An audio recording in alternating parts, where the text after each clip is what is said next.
สวัสดีครับโอ้โหเรื่องขอมไทยผมโดนชาวเขมรด่าเละเลยนะครับตั้งแต่คลิปแรกที่ผมออกตั้ง2 ปีที่ผ่านมานะครับเรื่องยันไทยยันเขมรขอมไทยภาษาเขมรผมก็คิดว่านะผมอธิบายชัดเจนว่าความแตกต่างมันเป็นอย่างไรบ้างแล้วไม่กี่เดือนที่ผ่านมานะครับผมออกคลิปอีกเป็นทั้งภาษาอังกฤษทั้งภาษาไทยอธิบายว่าจริงๆขอมมันเป็นยังไงขอมไทยทำไมถึงคนไทยเรียกว่าเป็นขอมไทยแล้วเขมรเป็นยังไงอักษรขอมกับอักษรเขมรมันต่างกันอย่างไรบ้างแต่อย่างไรก็ตามผมก็ยังโดนด่าเละเหมือนเดิมนะครับทำไมถึงเศร้าคือผมคิดว่าคนที่ด่าผมเนี่ยไม่ได้ดูคลิปเลยเขาแค่คิดเองเขียนมั่วเลยโดยไม่ได้ดูคลิปเลยฉะนั้นผมหวังว่าคลิปวันนี้จะเป็นประโยชน์กับทุกๆคนนะครับทั้งคนไทยทั้งคนเขมรแล้วทั้งชาวต่างชาติที่กำลังเรียนไทยเขมรหรือชาวต่างชาติที่อาจจะสนใจเรื่องวิวัฒนาการของเรื่องภาษาในภาคเอเชียตะวันออกเฉียงใต้แต่ก่อนที่จะพูดต่อผมอาจจะต้องอธิบายหลักนิดนึงครับซึ่งมันสำคัญมากนะครับแต่ก่อนที่จะพูดต่อนะครับผมอยากจะให้ดูภาษาตรงนี้นะครับถามนิดหนึ่งอันนี้คือภาษาอะไร1 2 3เป็นภาษาถ้าตอบว่าภาษาจีนผิดครับแล้วผมมั่นใจว่าคนจีนเกือบทุกคนถ้ามองตรงนี้พอดูปุ๊บเขาจะบอกว่าอันนี้ไม่ใช่ภาษาจีนครับอ้าวแล้วเป็นตัวอักษรจีนไม่ใช่เหรอก็อาจจะเหมือนตัวอักษรจีนอาจจะมีบางอย่างที่เข้าใจเช่นถ้าดูตรงนี้โอเคอันนี้คือเหรินจะพังแปลว่าคนอันนี้คือช่วยก็รู้จักตัวนี้แต่ถ้าอยู่ด้วยกันงงมากเป็นวิธีการเขียนที่อาจจะใช้ภาษาจีนโบราณเป็นหลักแต่พอเขียนขึ้นมาแบบนี้ไม่ใช่ภาษาจีนเลยแล้วเป็นภาษาอะไรนี่คือภาษาเวียดนามครับซึ่งวิธีการเขียนนี้เขาเรียกว่าเป็นจื่อนมถ้าเป็นภาษาเวียดนาม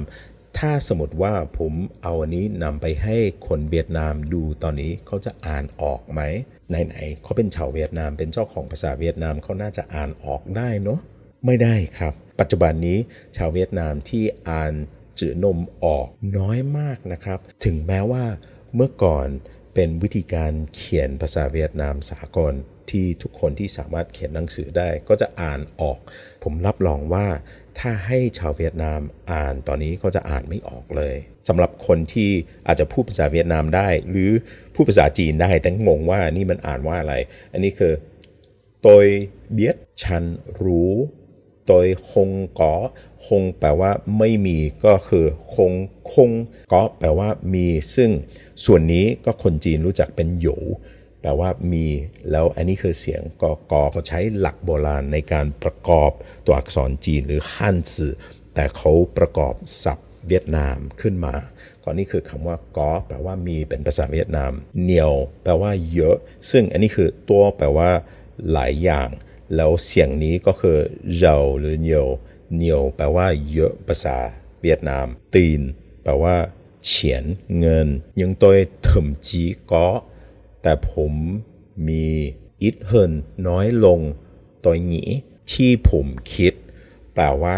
ผมคิดว่ามีเงินเยอะแต่จริงๆแล้วมีน้อยกว่าที่คิดพอคนจีนอ่านตรงนี้แล้วเขาอาจจะเข้าใจถึงไม่ได้เป็นภาษาจีนแต่พอดูตัวอักษรออกก็พอเข้าใจแล้วแต่ยังไงก็ตาม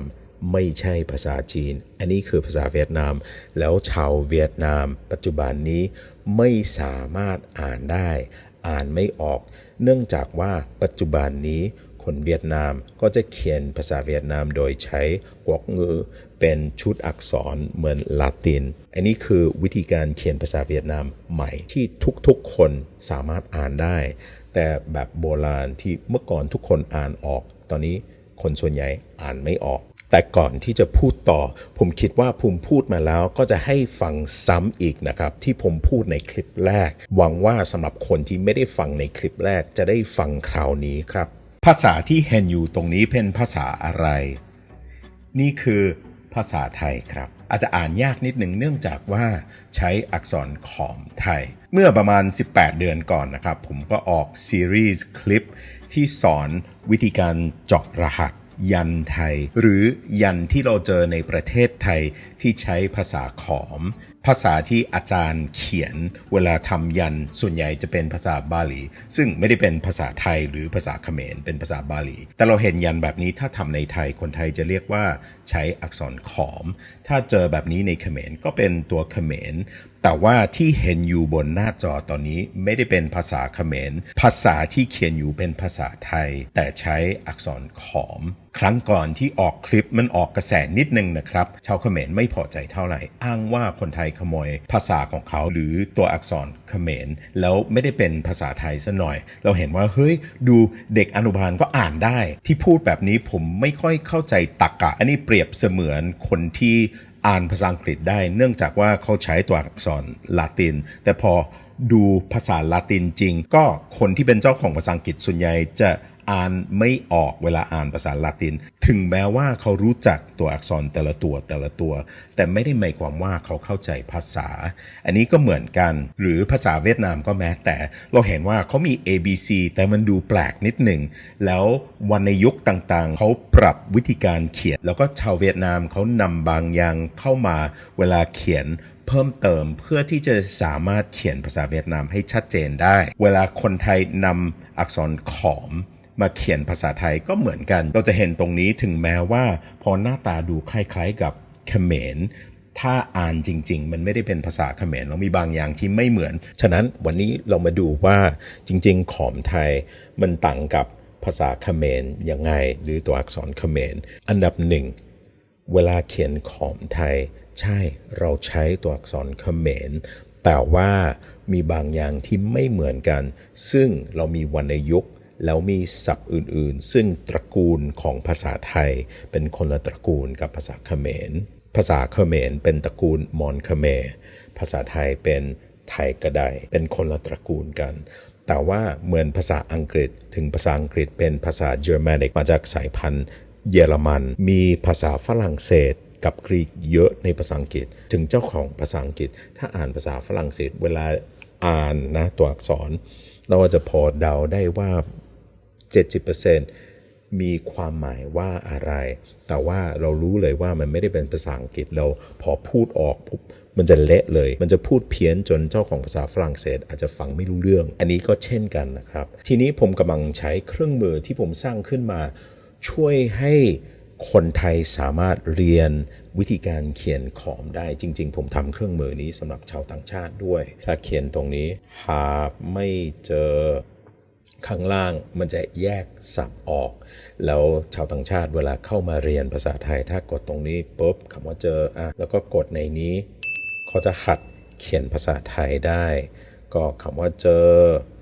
แล้วทีนี้ผมเพิ่มความสามารถที่จะสามารถหัดเขียนขอมได้ด้วยนะครับก็แค่กดตรงนี้ตึ๊ดก็จะเจอตัวขอมด้วยจริงๆถ้าเป็นขอมเขาจะเขียนคำว่าเจอแบบนี้อันนี้คือตัวขอมของเจออันนี้คือสระเออันนี้คือจอจานแล้วตัวนี้คือออ่างแต่เขาให้เป็นตัวเจิงอยู่ใต้ตัวจอจานก่อนนี้คือคำว่าเจอภาษาไทยก็คนไทยที่อยากจะเข้ามาเรียนตัวขอมนะครับก็สามารถเข้ามาในนี้แล้วก็ใช้ได้ฟรีนะครับผมอยากจะให้คนเข้ามาเรียนขอมกับอีกหลายภาษาได้ฟรีเลยนะครับก็เข้ามาได้เลยนะครับ crackinglanguage.com แต่เรากลับมาที่นี่เลยนะครับที่มีชาวเขมรบอกว่าเฮ้ยขำกิ้งเลยถ้าให้เด็กเขมรอ่านตรงนี้เขาจะอ่านออกก็ไม่จริงครับเหมือนตัวอย่างที่เราใช้กับภาษาเวียดนามกับจือนมตัวจีนนะคนจีนอ่านตัวนั้นก็อาจจะคิดว่าดูคล้ายๆกันแต่จริงๆไม่ได้เป็นภาษาจีนเนี่ยอันนี้ก็เหมือนกันชาวเขมรพออ่านตรงนี้มั่นใจว่าจะไม่มีคนเขมรบอกว่านี่คือภาษาเขมรอันนี้คือไทยคำว่าหาไม่เจอนี่คือหาแล้วคำว่าไม่จริงๆฟอนต์นี้ไม่มีไมมาลายนะครับอาจจะคิดว่าทำแบบนี้เราสำหรับคนเขมรใช่อาจจะมีวรรณยุกต์ตรงนี้แต่มันไม่มีฟังก์ชันของไม้เอกในภาษาไทยแต่เวลาเขียนคำว่าหาไม่ได้เราจะเขียนแบบนี้หาแล้วมีตัวเจิงเมแล้วก็สระอีหาไม่ได้ห หาไม่ได้นี่คือหามี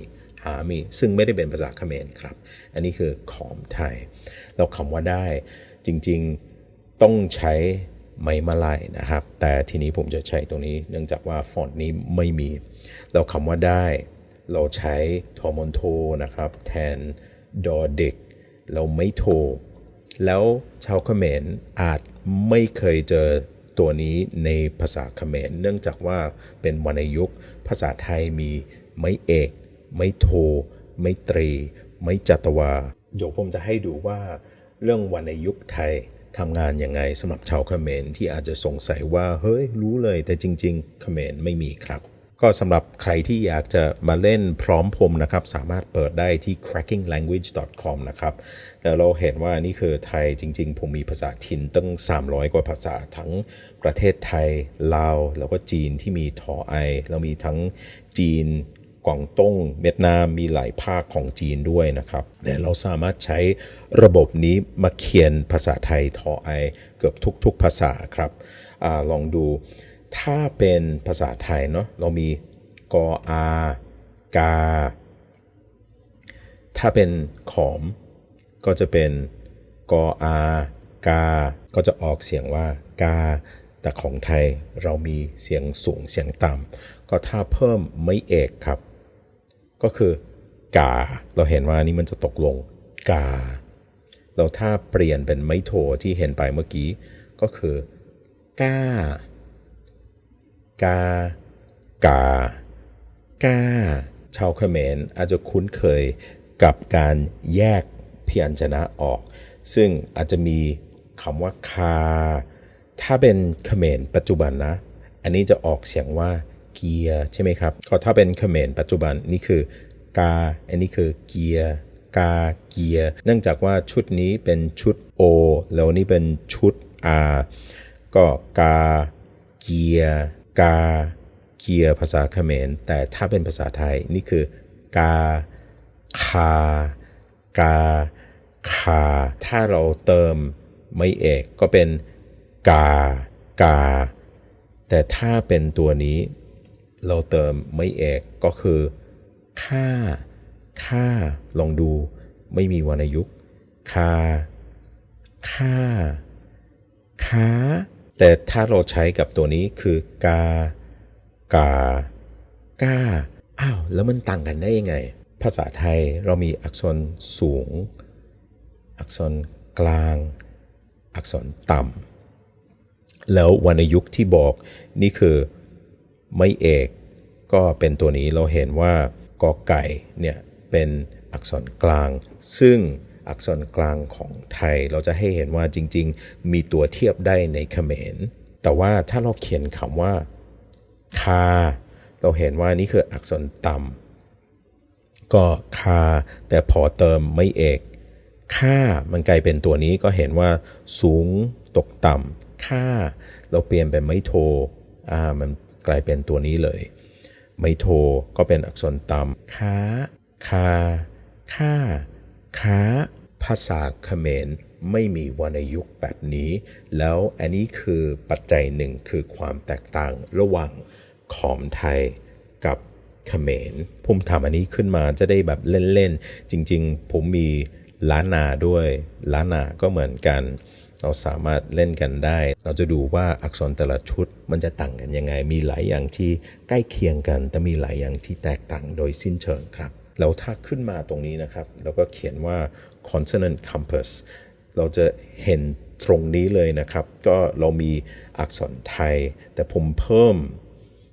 ขอมด้วยก็ทีนี้เราเห็นว่ากอไก่ขอไข่ขอระฆังก็ถ้ากดตรงนี้ภาษาไทยกอไก่ขอไข่ขอระฆังผมสร้างอันนี้ทั้งหมดขึ้นมาสำหรับทั้งเจ้าของภาษาไทยแล้วก็ชาวต่างชาติที่อยากจะเข้ามาเรียนภาษาไทยและภาษาเขมรด้วยทีนี้ผมอยากจะให้สังเกตว่ามีอักษรสูงกลางต่ำสูงก็คือล็อกนี้กลางก็คือล็อกนี้เป็นที่คอมันดับถ้าเราเห็นตรงนี้เราเห็นคอมันดับนี่คืออักษรกลาง ความหมายของกลางในภาษาไทยถ้ามันอักษรสูงเราเห็นเป็นชุดนี้เป็นอาโคสะเป็นเสียงที่ไม่ก้องแล้วอักษรต่ำก็เป็นที่เหลือสำหรับชาวเขมรอาจจะคิดว่าเฮ้ยเรามีอะไรใกล้เคียงกันแต่มันไม่ได้เหมือนกันเดะเลยทีนี้ผมมีเขมรอยู่ครับเขมรภาษาเขมรถ้าเป็นภาษาอังกฤษเราเรียกว่าเป็นซีรีส์เป็น R กับ O นี่คือซีรีส์1กับซีรีส์2ซึ่งเราเห็นว่าชุดนี้นะครับมันเทียบกับอักษรต่ำของไทยได้ฉะนั้นเวลาใช้วรรณยุกต์กับชุดนี้เสียงมันจะต่างกับช่องนี้กับช่องนี้ถ้าเป็นภาษาเขมรอันนี้เป็นบล็อกหนึ่งแล้วอันนี้คือบล็อกหนึ่งแต่ถ้าเป็นภาษาไทยนะครับไทยก็แยกเป็น3บล็อกเลยก็มีอักษรกลางอักษรสูงกับอักษรต่ำครับแล้วถ้าเป็นภาษาเขมรครับตัวกอไก่ซึ่งเป็นอักษรกลางมันจะออกเสียงว่ากออากาแต่ถ้าเป็นตัวคอควายเป็นอักษรต่ำมันจะออกเสียงว่าคาแต่ถ้าเป็นภาษาเขมรครับถ้าเป็นตัวนี้เสียงพยัญชนะตัวคอควายกับกอไก่มันจะเป็นเสียงเดียวกันเพียงแต่ว่าสระมันเปลี่ยนมันแปลงเสียงตัวนี้จะเป็นกาเราเขมรตัวนี้จะเป็นเกียร์สิ่งที่มหัศจรรย์กับระบบนี้นะครับคือจริงๆถ้าเรารู้จักการสะกดคำแล้วเราสามารถแปลงเป็นภาษาถิ่นไหนก็ได้นี่คืออีสานปุ๊บเสียงสูงเสียงต่ำมันจะเปลี่ยนแต่วิธีการสะกดเราใช้วรรณยุกต์มันไม่เปลี่ยนเป็นระบบภาษาที่สุดยอดจริงๆครับจากนั้นเรากลับมาดูตรงนี้หาไม่ได้ใช่ถ้าเป็นคนเขมรอาจจะรู้จักทุกตัวในนี้แล้วอาจออกเสียง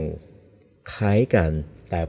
ไม่ถูกต้องตามหลักของภาษาไทยอันนี้คือหาไม่ได้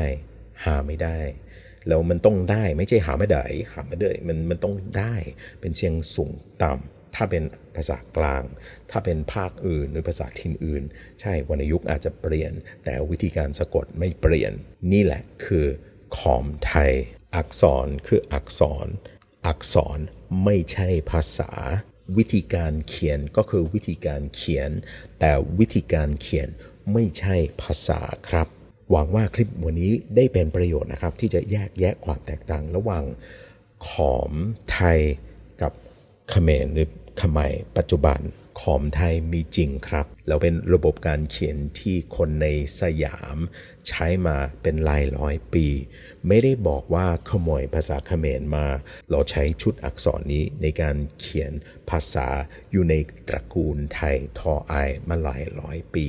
เลิกพูดสักทีว่าคนไทยขโมยมาห้ามใช้ไม่มีสิทธิ์ใช้ช่วยย้อนกลับไปดูประวัติศาสตร์เราจะเริ่มเข้าใจวิวัฒนาการของทั้งภาษา